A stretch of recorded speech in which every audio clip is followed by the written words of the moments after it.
열왕기상을 하고 있는데요.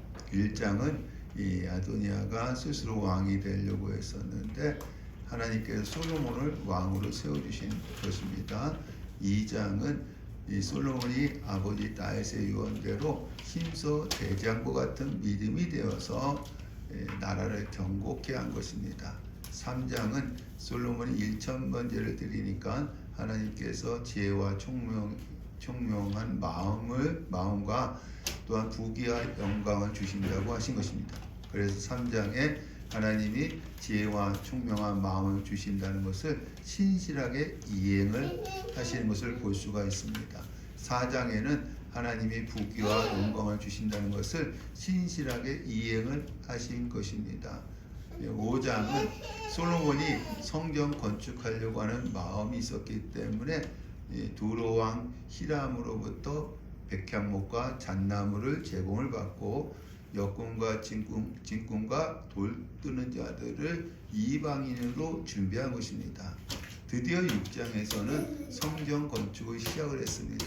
그래서 외부 공사와 내부 공사를 마쳤습니다. 7장은 왕궁 건축입니다. 이 왕궁 건축은 성전 건축 사이에 있는 삽입구입니다. 그래서 7장에 성전의 기구들, 녹기구들과 또한 금기구들을 만든 것입니다.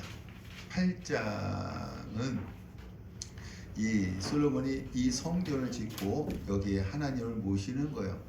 그래서 법궤로 운반하고 또한 봉헌사를 하고 봉헌 기도를 하고 봉헌 예물을 바친 내용입니다. 9장은 이 솔로몬이 성전 건축한 지 13년 후에 하나님께서 나타나신 것입니다. 나타나셔서 이 성전에 내 눈과 내 마음이 있을 것이다. 말씀대로 살면 형통할 것이고 말씀대로 살지 않으면 저주를 받을 것이다 라고 말씀하셨습니다. 그래서 9장에 이 솔로몬이 말씀대로 삶으로 형통하게 되었다고 말씀이 되었습니다. 여러분, 제가 하는 사역은 성경 읽기 운동입니다. 성경을 왜 읽어야 되느냐 하면 성경에 우리 인생의 답이 있기 때문이었습니다. 그럼 어떻게 쉽게 읽을 수 있느냐? 이야기식으로 읽어야 합니다. 그러기 위해서는 성경과 성경을 연결시켜야 되고요. 또한 장과 장을 연결시켜야 합니다. 그래서 제가 1장부터 9장까지 장들을 연결시킨 것입니다. 그리고 절과 절을 연결시켜야 합니다. 그래서 제가 읽는 부분에 밑줄을 치시고 그리고 여백 성경을 사서 소제목을 달아 놓으시면 나중에 읽기가 쉽습니다. 그래서 오늘은 10장의 말씀입니다. 10장의 말씀. 10장 1절에 스바 여왕이 2절에 예루살렘에 이르니. 여러분, 스바 여왕이 왜 예루살렘에 왔을까요? 이 스바는 지금 어디냐면은 사우디아라비아 반도 남서쪽에 있는 예멘입니다. 여러분, 예멘의 나라 아시죠? 예멘이에요. 이 당시 스바는요, 동아프리카와 인도의 항풍과 유황의 중개 무역으로 큰 부를 축적했습니다. 그런데 이 솔로몬이요, 이스라엘 최남단에 만든 에시온게벨 항구가 동아프리카와 또 인도의 새로운 무역의 중심지가 된 것입니다. 그러니까 스바 항구가 중심지가 되었다가 에시온게벨 항구가 중심지가 된 거예요. 우리 9장에 에시온게벨 나오지 않습니까? 마지막 절에. 그래서 스바 여왕이 큰 의욕을 느끼고 신흥강대의 이스라엘 왕 솔로몬과 우호 조약을 맺기 위해서 낙타 예물을 가득 싣고 2200km나 떨어진 예루살렘에 온 곳입니다. 여러분, 예멘에서 예루살렘까지는 거리가 멀거든요. 거기는 사막지대가 많으니까 뭘 타고 와요? 낙타 타고 온 거예요. 거기다가 예물을 많이 싣고 온 것입니다. 그래서 스바 여왕이 예루살렘에 이르니. 2절에 솔로몬에게 나와 자기 마음에 있는 것을 다 말하네. 궁금한 거 있잖아요. 궁금한 것을 다 물어봤어요. 스바 왕이. 3절에 솔로몬이 그가 묻는 말에 다 대답하였으니 4절에 스바 여왕이 5절에 성전에 올라가는 층계를 보고 그게 감동되어 6절에 왕께 말하되 들은 소문이 사실이로다. 2200km 떨어진 스바에서 이 여왕이 솔로몬의 소문을 들었는데 와 보니까 묻는 것마다 다 대답하는 걸 보니까 들은 소문이 진짜라는 것입니다. 7절에 내가 들은 소문보다 더하도다. 내가 누구예요? 스바 여왕이죠. 내가 들은 소문이 있는데 이거보다 당신은 더 지혜롭다는 것입니다. 8절 복되도다. 당신의 이 신하들이요 항상 당신 앞에 서서 당신의 지혜를 들음이로다. 신하들은 복되다는 거예요. 그러면서 이 스바 여왕이 이런 고백을 합니다. 9절에 당신의 하나님 여호와를 송축할지로다. 여러분 스바 여왕은 어떤 사람이에요? 세상 사람입니다. 근데 솔로몬이 대답할 때마다 하나님을 말하니까 스바 여왕이 여호와 당신의 하나님 여호와를 송축할지어다. 하나님을 찬양을 한 것입니다. 여러분들도 세상 사람들한테 하나님을 증거하시길 바랍니다. 그럴 때 세상 사람들이 그 소리를 듣고 여호와를 송축할 줄로 믿습니다. 10절 이에 그가 금 120달란트 이것은 4,000kg입니다. 4,000kg 4톤이에요. 어마어마한 금입니다. 와 심히 많은 향품과 보석을 왕께 드렸으니 스바 여왕이 솔로몬 왕에게 드린 것처럼 많은 향품이 다시 오지 아니하였더라. 그러니까 이 스바 여왕이 낙타의 예물을 많이 싣고 왔댔잖아요. 금이 4,000kg이에요. 어마어마한 것을 싣고 온 겁니다. 13절 솔로몬 왕이 스바 여왕에게 물건을 준 것 외에 답례해야 되잖아요. 물건을 준 것 외에 또 그의 소원대로 구하는 것을 주니 그가는 스바 여왕이죠. 그가 그의 신하들과 함께 본국으로 돌아갔더라. 여러분 10장 13절까지는 솔로몬이 말씀대로 사니까 형통했다는 거예요. 10장 13절까지는 말씀대로 사니까 형통했다는 것입니다. 그러나 10장 14절부터는 말씀대로 살지 않으니까 어떻게 되었는가를 그 이후에 보여주는 거예요. 그 이후에 보여주는 것입니다. 신명기 17장 16절에 19절 말씀해 보니까요. 왕의 의무가 있어요. 왕이 된 자는 이러한 의무를 감당해야 된다는 것입니다. 첫 번째, 은금을 많이 쌓아두지 말아라. 은금을. 두 번째, 말을 많이 두지 말아라. 말을.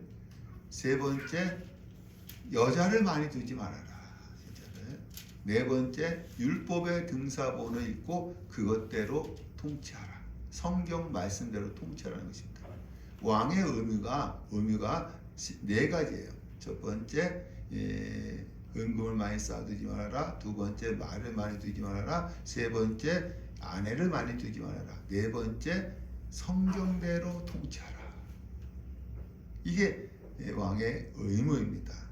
근데 솔로몬이 이 말씀대로 안 한 거예요. 그 안 한 것을 이제 14절부터 우리가 보겠습니다. 14절 솔로몬의 세금은 금 666달란트요. 666달란트는요 22,844kg. 이거 어마어마한 돈입니다. 그 당시에 여러분 이 이스라엘 주변 국가의 나라를 비교하면 이게 비교가 안 될 돈입니다. 세금은 무엇이냐? 매년 들어오는 금이에요. 매년 들어오는 금이에요. 그러니까 주변 나라로부터 그때 솔로몬이 영토를 많이 확장했잖아요. 그래서 주변 나라 속국으로부터 매년 받아들였던 세금이라고 할 수가 있습니다. 그래서 솔로몬의 수입원이 무엇이냐면 첫 번째 세금입니다. 세금. 두 번째 이 15절에 그 외에 상인들과 모욕하는 객상. 두 번째는 무역입니다. 무역을 통해서 많은 수입이 들어옵니다. 그래서 9장 마지막에 보면은 에시온 게벨 항구를 통해서 오빌이 어디예요? 인도로부터 금을 갖고 왔어요. 에시온 게벨 항구로부터 오빌 인도에서 금을 갖고 왔습니다. 그리고 또 어디서 갖고 왔느냐면 우리 22절 10장 22절 그 다시스배로 3년에 한 번씩 금과 은과 상아와 원숭이와 공작을 실어 왔음이더라.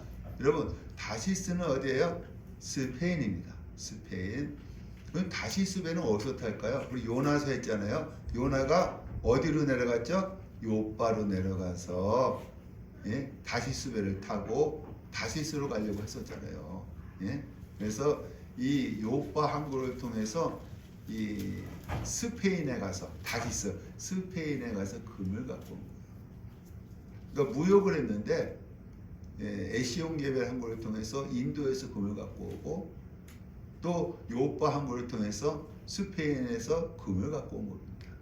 그러니까 첫 번째 수입원은 세금이고 두 번째는 무역이고 세 번째는 15절 말씀 보니까 아라비아의 모든 왕들과 나라의 고관들에게서도 가져온지라. 이곳은 더 구체적으로 얘기한 것이 우리 10장 24절입니다. 10장 24절 온 세상 사람들이 다 하나님께서 솔로몬의 마음에 주신 지혜를 들으며 그의 얼굴을 보기 위하여 25절 그들이 각기 예물을 가지고 왔으니 솔로몬을 만나기 위해서는 정한 금액이 있었다. 아무나 만나주지 않죠. 정한 금액이 있었다. 수바 여왕도 예물을 갖고 왔잖아요. 그래서 솔로몬의 지혜를 듣기 위해서는 정한 금액이 있었다는 것입니다. 그래서 솔로몬의 수입원은 세 가지입니다. 첫 번째 세입금, 조공 받는 거. 두 번째 무역. 세 번째 왕을 만나기 위해서 정한 금액을 갖고 온 거예요. 그럼 첫 번째 왕의 의무는 무엇이냐? 신명기 17장에 은금을 많이 쌓아두지 말라고 했는데 솔로몬은 많이 쌓아둔 거예요. 왜냐하면 그 금을 누구한테 바쳐야 돼요? 하나님께 바쳐야 되는데 자기 영광을 위해서 썼기 때문에. 다윗은 전쟁에 나와서 탈취물들을 다 누구한테 바쳤어요? 하나님께 바쳤어요. 성경 짓는데 다 바쳤어요. 근데 솔로몬은 이런 그러니까 이런 돈이 들어온 것을, 금을 들어온 것을 어떻게 했느냐면 이 하나님께 바치지 않고 자기 영광을 위해서 쓴 것입니다. 어디에 썼느냐? 첫 번째 17절 10장 17절 16절이네요. 금으로 큰 방패 200을 매 방패에 든 금이 600세겔이며 600세겔은 6.8kg입니다. 우리 세겔로 해놓으니까 우리 이거 읽을 수가 없어. 6.8kg입니다. 그리고 17절에 작은 방패 300 매 방패에 든 금이 3만에라 1.7kg입니다. 1.7kg. 그러면 다 금으로 만든 게 아닙니다. 나무로 방패를 만들고 거기다 뭘 입힌 거예요? 금을 입힌 거예요. 큰 방패는 6.8kg의 금을 입힌 거고 작은 방패는 1.7kg의 금을 입힌 거예요. 근데 이건 전쟁에 쓰지도 못해. 금방패가 무슨 전쟁에 씁니까? 자기를 나타나기 위해서 금방패를 만든 거예요. 18절 어디다 또 썼느냐? 왕이 또 상하로 큰 보좌를 만들고 정금으로 입혔으니. 이 보좌도 뭐로 만들었어요? 금으로 입혔어요. 금으로. 그 다음에 21절 솔로몬 왕이 마시는 그릇은 다 뭐예요? 금이에요. 금잔이야 다. 그러니까 하나님께 이 금을 바쳐야 되는데 자기 영광을 위해서 쓴 거예요. 금방패를 만들고 보좌에 금을 입히고 그릇에 그릇도 다 금으로 만든 거예요.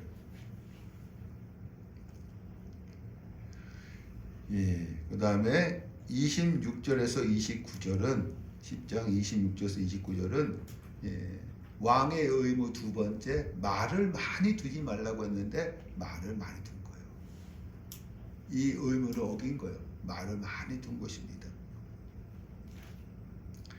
사무엘하 8장 3절과 4절에 다윗이요 탈취물들 중에 말이 많았어요. 근데 말의 발목 힘줄을 끊어버렸어요. 그럼 그 말이 달릴 수 있어요? 없어요? 못 달리죠. 말을 많이 안 뒀어요. 다윗은. 왜? 하나님을 의지하지 않고 자기 군사력을 의지할 수 있기 때문에 그렇습니다. 근데 솔로몬은 말을 많이 뒀어요. 우리 26절 솔로몬이 병거와 마병을 모음해 병거가 1400대요 마병이 12,000명이라 2,000명이라. 그러니까 이 말을 많이 둔 거예요. 우리 28절에 이 말들을 어디서 사왔느냐 하면 솔로몬의 말들은 애굽에서 들어왔으니 왕의 상인들이 값주고 산 것이며. 어디서 샀어요? 애굽에서 사들였어요. 애굽에 가지 말라고 했는데 애굽에서 말을 사들였습니다. 29절에 애굽에서 들여온 병거도 애굽에서 사왔어요. 이것을 어디다 대파냐면은 햇사람의 모든 왕과 아람 왕들에게 그것들을 되팔기도 하였더라. 여러분, 아람 왕들에게 이 병거를 팔므로 나중에 이스라엘이 이 아람에게 어려움을 당합니다. 아람이 쳐들어올 때 뭐 타고 들어와요? 이스라엘에서 판 병거를 타고 들어오는 거예요. 어려움을 당하게 되어집니다. 그래서 왕의 두 번째 의무 또 지키지 않았어요. 11장 1절에 3절은 왕의 세 번째 의무. 아내를 많이 두지 말라 했는데 아내를 많이 뒀어요. 아내를 많이 두지 말라고 했는데 아내를 많이 뒀습니다. 1절에 솔로몬 왕이 바로의 딸 위에 이방의 많은 여인을 사랑하였으니 곧 모압과 암몬과 에돔과 시돈과 헷 여인이라. 2절 중간부에 마음을 돌려 3절에 왕은 후궁이 700명이요 첩이 300명이라 그의 여인들이 왕의 마음을 돌아서게 하였더라. 이 솔로몬이 바로의 딸 외에 여자가 몇 명이에요? 1000명이에요. 1000명. 여자를 많이 두지 말라고 하는데 여자를 많이 둔 거예요. 여러분, 솔로몬이 언제 왕이 되었느냐면 20살 때 왕이 됐습니다. 20살 때에. 지금은 최소한 44살이 된 것입니다. 왜냐하면 성전 건축 준비 4년, 성전 건축 7년, 또 왕궁 건축 14년. 그러면 24년이죠. 20살에 왕이 됐으니까 최소한 지금 몇 살이에요? 44살입니다. 44살. 건축하느라 성전과 왕궁만 건축하는 것이 아니라 계속 건축했어요. 건축하느라 또 무역하느라 바빴어요. 솔로몬이. 그래서 왕의 네 번째 의무, 성경대로 통치하라고 했는데 성경을 읽지 않고 자기 마음대로 통치하는 거예요. 너무 바쁘니까 성경 읽을 시간이 없는 거예요. 그래서 성경을 읽지 않고 자기 마음대로 통치하는 거예요. 여러분, 아무리 바쁘고 어렵더라도 성경을 꼭 읽으시길 바랍니다. 예? 기도하시길 바랍니다. 이 솔로몬이 성경을 읽지 않고 통치했기 때문에 결국에 넘어져요. 여러분, 성경 읽고 기도해야 넘어지지 않습니다. 한가할 때만 하는 것이 아니라 바쁠 때도 꼭 읽고 기도하시길 간절히 축원합니다. 4절 솔로몬이 나이가 많을 때에, 이 나이가 많을 때는 언제냐? 솔로몬이 60살에 죽었습니다. 60살에 죽었기 때문에 한 55살쯤 되었을 것입니다. 명시는 안 돼 있어요. 60살 때 죽었으니까 55살쯤 되었을 것입니다. 5살쯤. 언제 마음을 돌이켰느냐? 하나님에게 마음을 돌이켰느냐? 44살에 시작해서 55살에 돌이킨 거예요. 그러니까 솔로몬이 하루 만에 넘어진 것이 아니라 조금씩 넘어지는 것입니다. 여러분, 우리 신앙생활도요, 하루 만에 넘어지지 않아요. 한 주 교회 안 나왔다고 해서요, 내 믿음 없어지지 않아요. 조금씩 신앙이 넘어지는 거예요. 다음에는 2주, 다음에는 3주 하다 보면 넘어지는 것입니다. 그러니까 여러분, 넘어지지 마시길 바랍니다. 7절 예루살렘 앞은 어디예요? 감람산이죠. 바로 옆에 동쪽에 있는 산입니다. 산에 산당을 지었고, 누구를 위해서 지어줬느냐면 8절에 그의 이방 여인들을 위하여 다 그와 같이 한지라.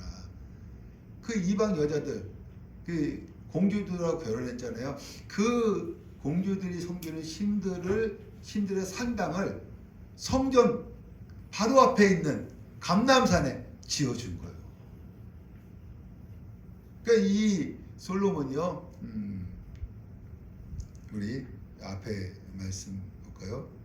4절 말씀 보니까요, 솔로몬이 나이가 많을 때에 그 여인들이 그의 마음을 돌려, 여자들이 마음을 돌렸죠. 다른 신들을 따르게 하였으므로, 이 솔로몬이 여자들 때문에 다른 신을 섬기기만 한 것이 아니라 그들이 섬기는 산당을 어디다 지어줬다? 예루살렘 바로 앞에 있는 감람산에 지어줬다는 거예요. 여러분, 산당은 좀 멀리 있어야 되지 않습니까? 성전에서. 근데 바로 앞에다 지어준 거예요.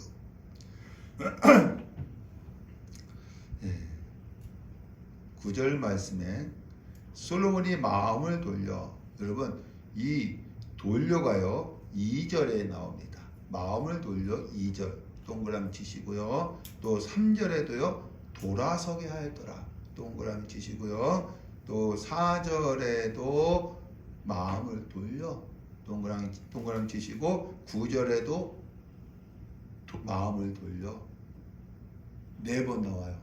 여러분, 이스라엘 사람들은요, 중요한 것은 꼭 반복합니다. 4번 반복했다는 것은 완전히 마음을 돌렸다는 거예요. 하나님을 섬겨야 할 솔로몬이 이제 완전히 이방신을 섬기게 됐다는 거예요. 그러니까 하나님께서 어떻게 하십니까? 9절에 여호와께서 일찍이 2번이나 그에게 나타나시고, 언제 나타나셨어요? 1000번제가 끝나는 그날 밤에 나타나셨고요. 그렇죠? 1000번제가 끝나는 그날 밤에 나타나셨고, 2번째는 성전 건축한 지 13년 만에 나타나셨어요. 봉헌기도에 응답하기 위해서 2번이나 나타나셨어요.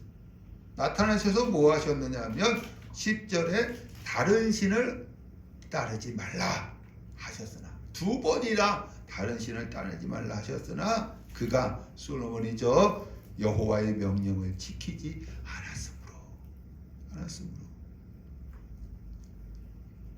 11절 여호와께서 솔로몬에게 내가 반드시 이 나라를 네게서 빼앗아 네 신하에게 주리라. 말씀대로 살지 않으니까 이렇게 되어지는 거예요. 저주받는 거예요. 그래서 10장 14절 이후에는 말씀대로 살지 않아서 저주받는다는 내용입니다. 12절 그러나 네 아버지 다윗을 위하여 네 세대에는 솔로몬 세대에는 이 일을 행하지 아니하고 네 아들의 손에서 빼앗으려니와 아들 때에 이 일을 하신대요.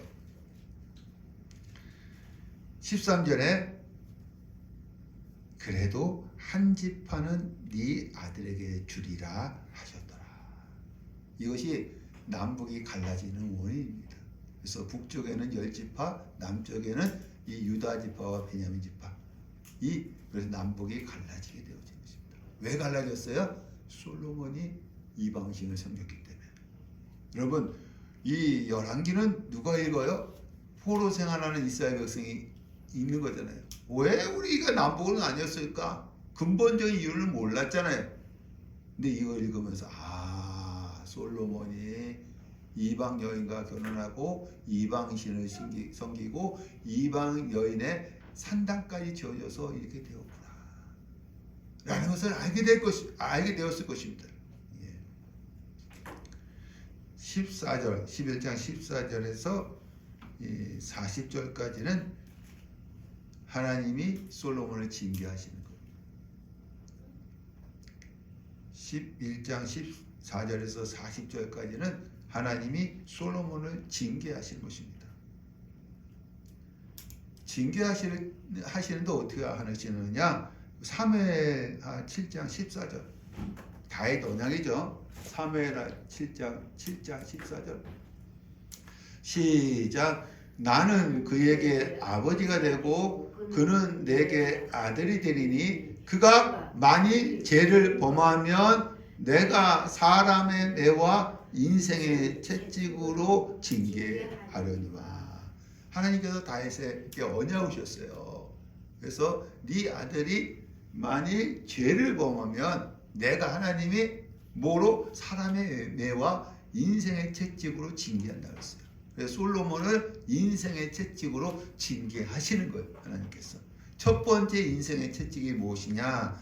14절 여호와께서 에돔 사람 하닷을 일으켜 솔로몬의 대적이 되게 하시니. 첫 번째 인생의 채찍은 에돔 사람 하닷입니다.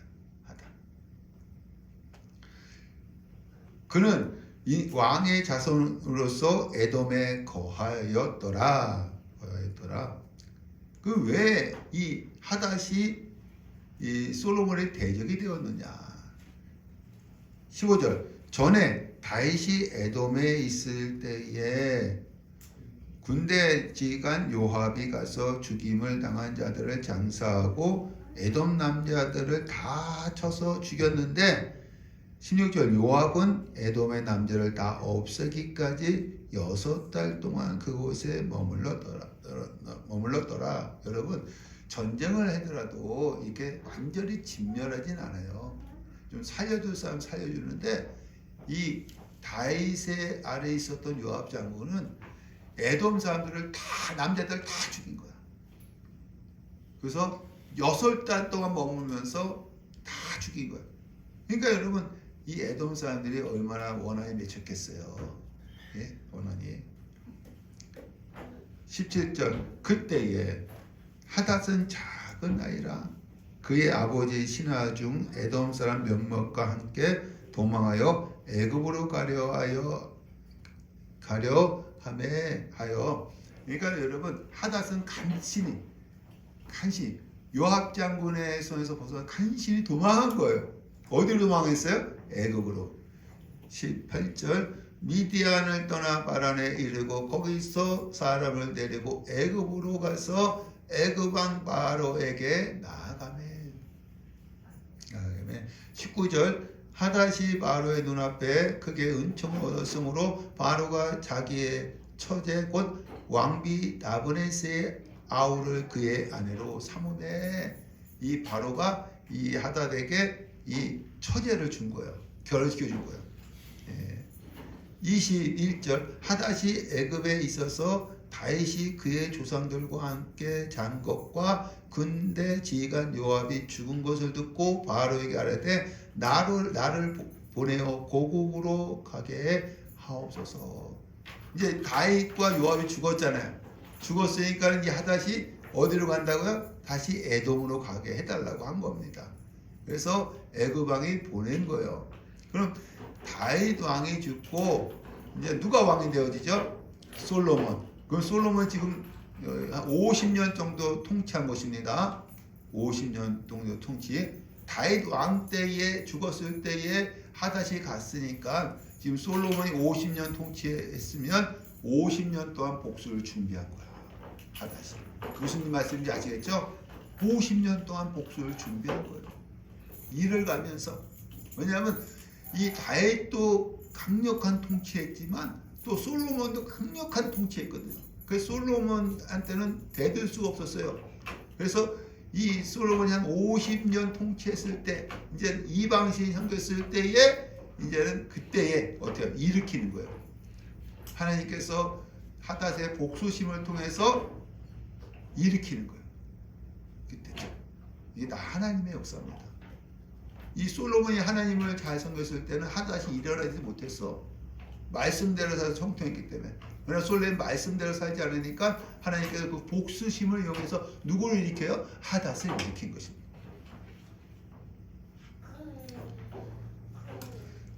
예, 그 다음에 23절.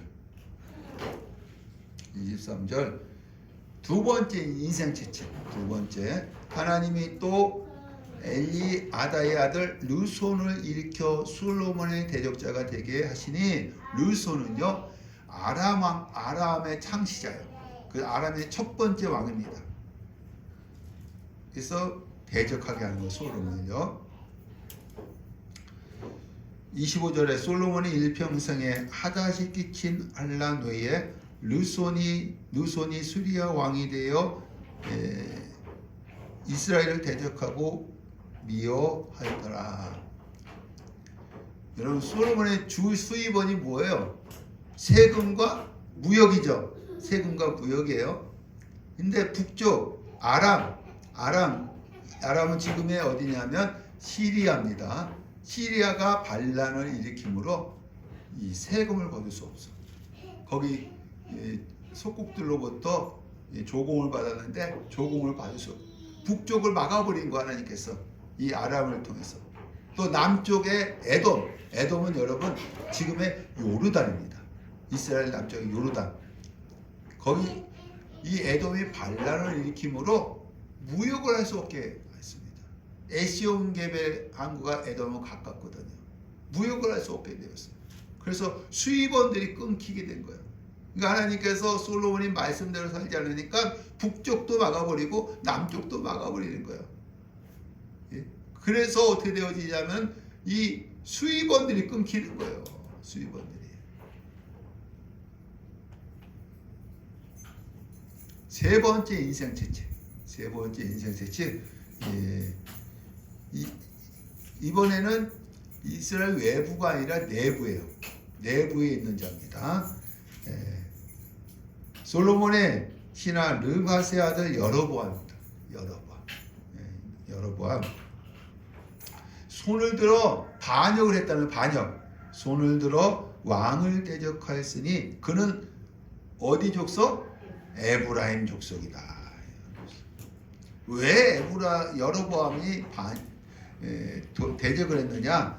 27절에 그가 손을 들어 왕을 대적하는 까닭은 다윗의 성읍이 무너진 것을 수축하였는데, 28절에 여로보암은 큰 용사라 솔로몬이 2000년의 부지런을 보고 세워 요셉 족속의 일을 감독하게 하였더니. 여러분, 이게 무슨 말씀이냐면 이 솔로몬 27절과 28절 말씀은 솔로몬이 유다 지파의 성읍인 다윗 성읍. 여러분, 다윗 성읍은 유다 지파의 성읍입니다. 이것을 보수하는데 유다 지파가 아니라, 거기에 사는 유다 지파가 아니라 이 에브라임 지파에게 맡긴 거예요. 그 에브라임 지파는 자기 지파의 성읍을 보수하는 것이 아니라 유다 지파의 성읍을 보수하는 거예요. 여러분, 이스라엘 백성이 출애굽을 하고 광야 40년 동안 지내다가 가나안 땅에 들어왔을 때부터 에브라임 지파와 유다 지파는 경쟁 상대였어요. 사사기 보세요. 에브라임 지파는 항상 자기가 주도하려고 하지 않습니까? 경쟁 상대였습니다. 그런데 이 유다 지파의 성읍인 다윗 성읍을 에브라임 지파가 보수할 때 얼마나 수치감을 느끼겠어. 항상 경제 상대였는데 자기들이 다윗 성읍을 보수하니까 얼마나 수치감을 느끼겠어요. 이 일의 감독자가 누구였어요? 에브라임 지파였던 여로보암입니다.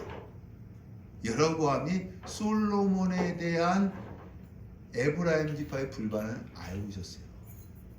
얼마나 불만이 많았겠어요. 이 에브라임 지파가. 4장의 말씀에 보니까요.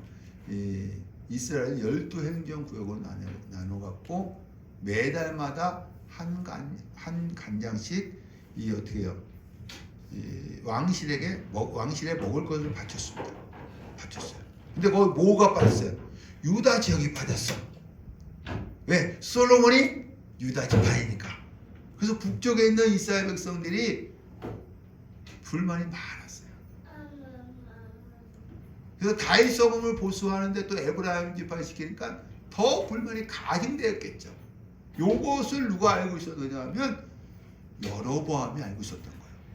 요걸 알고 있을 즈음에 29절에 그 즈음에 여로보암이 예루살렘에서 나갈 때에 실로 사람 선지자 아히야가 길에서 그를 만나니 30절 아히야가 자기가 입은 새 옷을 잡아 12조각으로 찢고 31절 여로보암에게 너는 10조각을 가지라 여호와의 말씀이 내가 이 나라를 솔로몬에게 찢어 빼앗아 10지파를 내게 주고 그리고 35절입니다. 35절 내가 하나님이에요. 하나님은 항상 선지자를 통해서 말씀하시잖아요. 지금 누굴 통해서 말씀하시는 거예요? 아히야 선지자를 통해서 여로보암에게 말씀하시는 것입니다. 내가 그의는 솔로몬입니다. 그의 아들의 손에서 나라를 빼앗아 그 10지파를 네게 여로보암입니다. 여로보암에게 줄 것이요. 36절 그의 솔로몬의 아들에게는 내가 하나님이죠. 한 지파를 주어서 예루살렘에서 내 종 다윗이 항상 내 앞에 등불을 가지고 있게 하리라. 37절 너는 여로보암입니다. 네 마음이 원하는 대로 다스려 이스라엘 위에 왕이 되되 여로보암이 왕이 되는 것은 누가 세우신 거예요? 하나님이 세우신 거예요. 지금 아히야를 통해서 말씀하시잖아요.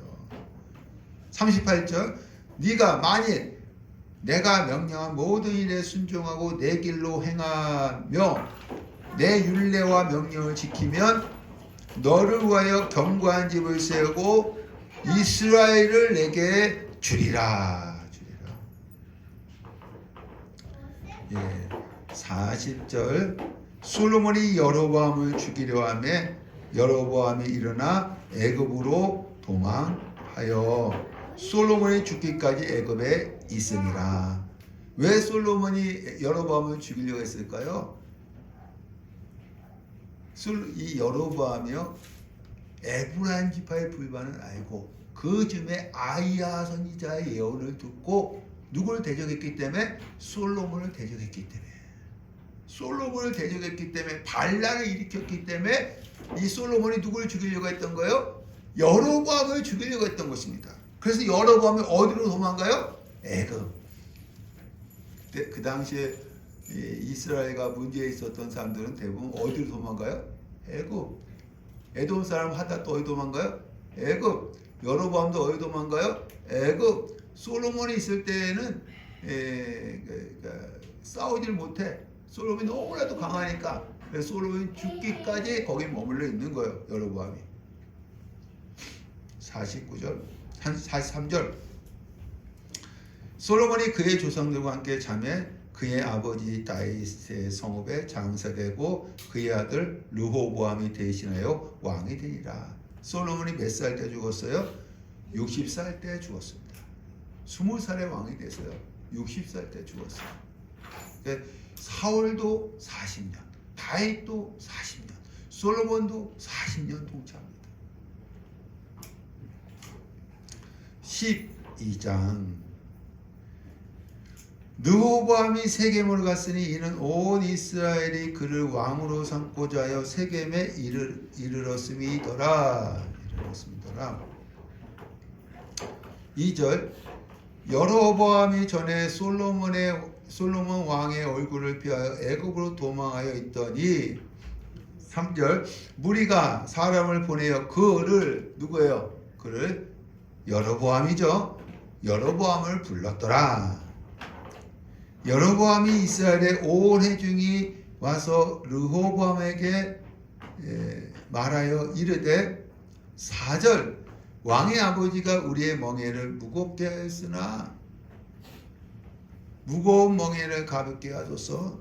그리하시면 무리가 왕을 섬기겠나이다. 5절 르호보암이 3일 후에 다시 내게로 오라 하매 백성이 가니라. 여러분 이 솔로몬 때의 북쪽의 아람, 남쪽의 에돔이 반란을 일으킴으로 이스라엘이 세금과 무역의 통로가 막히는 거야. 그전에는 속국으로부터 세금 많이 걷어들였고 무역을 통해서 또한 금도 많이 들어오게 했잖아요. 그래서 이 북쪽 아람과 남쪽 에돔이 반란을 일으킴으로 이스라엘의 수입원이 끊긴 것입니다. 솔로몬이 말씀을 살 때는 이들이 반란을 일으킬 수 없었어요. 말씀으로 살지 않았기 때문에 이들이 반란을 일으킨 거예요. 누가 이렇게 일으키게 한 거예요? 하나님이. 그래서 수입원이 끊기니까는 솔로몬이 이스라엘 백성들의 세금을 많이 걷은 거야. 무거운 멍에를 매게 한 거야. 예전에는 이스라엘 백성들한테 세금을 별로 안 걷었거든요. 근데 이제 이 수입원이 끊기니까 누구한테 그걸 감당하게 해야 돼요? 이스라엘 백성들에게 감당하게 하는 거예요.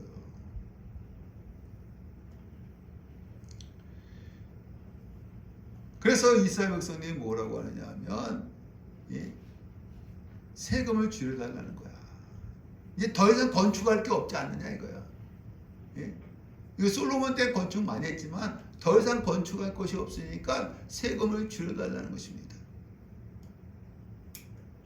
여러분 솔로몬이요 이스라엘 백성에게 세금을 많이 거두는 근본적 이유는 무엇이냐면 신명기 17장의 말씀을 지키지 않았기 때문입니다.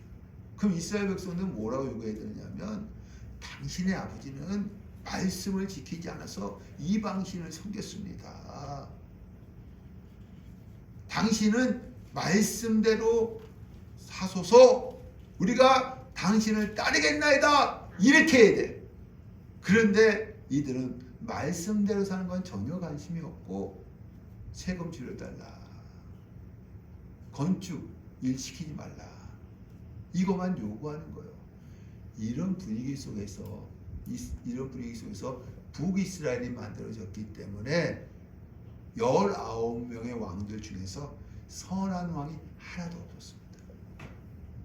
이들이 요구하려면 첫 번째 와갖고 무거운 멍에를 매어줬다. 이것은 솔로몬이 말씀을 지키지 않아서 이렇게 된 것이다. 당신은 말씀을 지키며 사시기를 바랍니다. 그럼 우리가 당신을 따르겠나이다 이렇게 얘기를 해야 된다는 거예요. 근데 이들이 와서 그것은 말씀에는 전 상관없이 뭐요?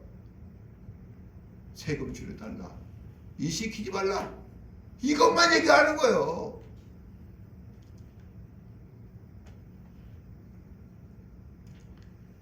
여러분 말씀대로 사는 것이 가장 중요한 것입니다. 솔로몬도 말씀대로 살지 못해서 이렇게 어려움을 당하는 거예요. 왕이 그러니까 그 백성들도 똑같이 말씀대로 안 사는 거예요. 그래서 그 솔로몬이 죽고 르호보암에게 와서 뭐라고 하냐면 말씀대로 살라고 얘기하지도 못해. 그냥 일만 줄여달라, 세금 줄여달라 이렇게만 얘기하는 것입니다.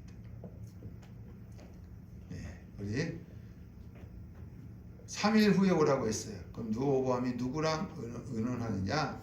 6절 르호보암 왕이 솔로몬 생전에 그 앞에 모셨던 노인들과 의논하여 이르되 7절 왕이 만일 오늘 이 백성을 섬기는 자가 되어 그들을 섬기고 좋은 말로 대답하여 이르시면 그들이 영원히 왕의 종이 되리이다 하나. 예.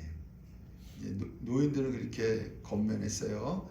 8절 왕이 노인들의 자문하는 것을 버리고 자기와 함께 자라난 어린 사람들과 의논하여. 요 어린 사람들은 나이가 몇 살 정도 됐을까? 여러분 왕상 14장 21절에 르호보암이 41세의 왕이 되었습니다. 그럼 이 어린 나이 같이 함께 자랐으니까 그 나이 정도 됐어요. 어린 아이라고 해서 여러분 이 10살 20살이 아니에요. 한 41살 정도 됐을 것입니다. 솔로몬이 40년 동안 통치했습니다. 그러면 여로보암은 태어날 때부터 아버지의 전제 군주의 모습을 봤어요. 봤기 때문에 노인들의 자문을 버리고 누구의 자문을 택하느냐 하면 자기와 함께 자라는 어린 자들의 자문을 택하는 것입니다.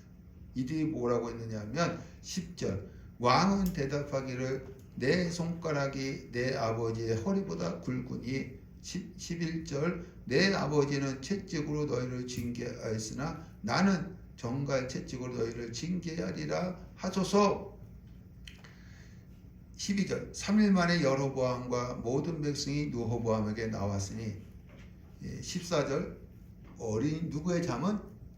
어린 사람들의 자문을 따라 그들에게 말하여.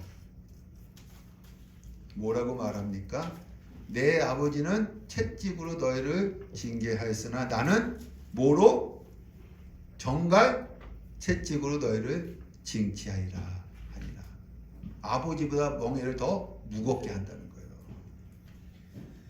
16절 온 이스라엘이 자기들의 말을 왕이 듣지 아니함을 보고 우리가 다윗과 무슨 관계가 있느냐? 이스라엘이 그 장막으로 돌아가니라. 17절 그러나 유다 성읍에 사는 이스라엘 자손에게는 르호보암이 그들의 왕이 되었더라. 하나님 말씀대로 되어지는 거예요. 18절 르호보암 왕이 역군의 감독 아도람을 보냈더니 온 이스라엘이 그를 돌로 쳐 죽인지라. 20절 온 이스라엘이 여로보암이 돌아왔다 함을 듣고 이스라엘의 왕으로 삼았으니. 여로보암을 북이스라엘 왕으로 삼았습니다. 21절 르호보암이 유다 온 족속과 베냐민 지파를 모으니 택한 용사가 18만 명이라. 이스라엘 족속과 싸워 나라를 회복하여 르호보암에게 돌리려 하더니. 여러분 아직 북이스라엘은 왕을 세웠지만 국가 체제가 제대로 정립이 안 된 상태였기 때문에 요 르호보암이 18만 명을 데리고 가서 싸우면 이길까요 질까요? 이길 수 있어요. 충분히. 제대로 정비가 안 돼 있기 때문에. 근데 누가 말리느냐? 22절 하나님의 말씀이 하나님의 사람 스마야에게 임하여 23절 솔로몬의 아들 유다 왕 르호보암과 유다와 베냐민의 족속과 그 남은 백성에게 24절 이스라엘 자손과 싸우지 말고 각기 집으로 돌아가라. 이 일이 나로 하나님이에요. 나로 말미암아 난 것이라 하셨다. 그들이 여호와의 말씀을 듣고 그 말씀을 따라 돌아가더라. 르호보암이 정신 좀 차린 것 같아요. 이때서야 말씀을 따르는 것입니다. 정신을 차린 것 같습니다. 25절 여로보암이 에브라임 산지에서 세겜을 건축하고 이제 거기에 이제 북이스라엘 수도를 삼은 겁니다. 분회를 건축하고. 여러분 11장 29절 32절에는요 이 여로보암이요 솔로몬 왕 때에 실로 사람 아이야 선지자에게 아이야 선지자 예언을 듣고 이미 자기가 뭐가 될 줄? 왕이 될 줄 알았어요. 그래서 11장 40절에 솔로몬을 데려가고 어디로 도망가요? 애굽으로 도망갑니다. 그래서 이 여로보암은 애굽에서 충분한 시간을 보내면서 왕이 될 준비를 합니다. 돌아와서 이스라엘 백성의 추대로 왕이 되어서 국가 체제를 훌륭하게 갖췄어요. 근데 이 여로보암에게 큰 걸림돌이 있습니다. 예배 장소가 어디 있어요? 남쪽 예루살렘에 있었기 때문에. 여로보암도 건축하는 일을 많이 했어요. 성전 건축에도 가담했을 거예요. 그래서 성전에 대한 북이스라엘 백성의 향수를 알았을 거예요. 이 문제가 해결되지 않으면 북이스라엘은 무너지는 거야. 이 문제를 해결하기 위해서 어떻게 했느냐? 우리 말씀이죠. 26절 그의 마음의 스스로 이르기를 27절 만일 이 백성이 예루살렘에 있는 여호와의 성전에 제사 드리고자 하여 올라가면 유다 왕 르호보암에게로 돌아가리로다. 다 돌아가죠. 그래서 첫 번째 뭘 만들었느냐면 28절 이에 계획하고 뭘 만들어요? 두 금송아지를 만들고 무리에게 말하기를 너희가 다시는 예루살렘에 올라갈 것이 없도다. 이는 너희를 애굽 땅에서 인도하여 올린 너희의 신들이라 하고 하나는 베대에 두고 하나는 단에 둔지라. 뭘 만들었어요? 금송아지를 만들었습니다. 이것은 고대 항소를 숭배하는 것을 도입한 것이 아니에요. 애굽도 소를 숭배했어요. 그걸 도입한 것이 아니라 보이지 않는 하나님의 임재의 상징이 뭐예요? 법궤잖아요. 법궤를 대체할 물건으로 뭘 만든 거예요? 금송아지 만든 거예요. 여러분 이스라엘 백성이 시내산 그러니까 모세가 시내산 올라갔을 때 안 내려오니까 뭘 만들었어요? 금송아지. 이것은 애굽에서 소를 섬겼다 해서 그걸 만든 것이 아니라 모세의 대체물이에요.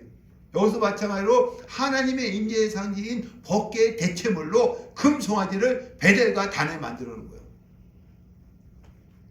두 번째 31절 레위 자손이 아닌 보통 백성으로 제사장을 삼고 왜냐하면 역대하 11장에 말씀하니까 레위인들이 이 여로보암의 종교 정책에 불만을 품고 거의 다 어디로 내려갔어요? 남쪽 르호보암에 간 거야. 그러니까 제사장 될 사람이 없어요. 그래서 일반인을 뭐로 제사장 삼은 거예요? 일반인을 제사장 삼은 거야. 내인이 없으니까. 무슨 말씀인지 아시겠죠? 예. 32절 세 번째 여덟째 달 곧 그 달 15째 날로 절기를 정하여 유다의 절기와 비슷하게 하고 7월 15일 초막절을 8월 15일로 바꾼 거예요. 바꾼 것입니다. 33절 그가 자기 마음대로 절기를 정하고 베델에 단을 쌓은 제단에서 올라가서 분향하였더라. 여러분 여로보암은 아이야 선지자의 예언을 통해서 하나님이 자기를 왕으로 세워줄 것을 알았어요. 그래서 왕이 됐어요. 그러면 이러한 문제를 누구한테 풀어야 돼요? 하나님께 풀어야지. 하나님께 물어봐야지. 분명히 북이스라엘 백성들은 절기 때 제사 때 어디 내려가요? 남쪽 예루살렘에 내려가거든요. 그러면 북이스라엘은 무너질 게 뻔해요. 그러면 누가 자기를 세운 거예요? 하나님이 세운 거 아닙니까? 아이야 선지자를 통해서 말씀을 들음으로 세운 거 아닙니까?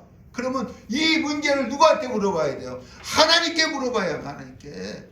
근데 이 여로보암은 하나님께 물어보지 않고 어떻게 했느냐 하면 우리 26절에 그 마음에 스스로 이르기를 28절에 이에 계획하고 마음에 스스로 이르면서 계획하고 그 다음에 33절에 그가 자기 마음대로 문제를 풀려고 했던 거예요. 그래서 여로보암 이후의 왕들은 다 금송아지 섬겨요. 여로보암의 길로 가다가 멸망을 당합니다. 예, 우리 한번 요거 한 구절만 찾아보죠. 예, 로마서 8장 6절과 8절. 시작. 육신의 생각은 사망이요 영의 생각은 생명과 평안이니라. 육신의 생각은 하나님과 원수가 되나니 이는 하나님의 법에 굴복하지 아니할 뿐 아니라 알 수도 없음이라. 육신에 있는 자들은 하나님을 기쁘시게 할 수 없느니라. 육신의 생각은 뭐예요? 사망. 자기 마음으로 생각한 거예요. 여러분, 결국에는 그것이 사망의 길로 가는 거예요. 여러분, 여러분의 생각이 아무리 좋다 할지라도 여러분의 생각을 내려놓고 하나님의 생각, 하나님의 말씀 붙들고 살아가시길 간절히 축원합니다. 그럴 때 하나님께서는 여러분을 영원히 인도해 주실 줄로 믿습니다. 오늘 여기까지 우리가 말씀을 나누겠습니다.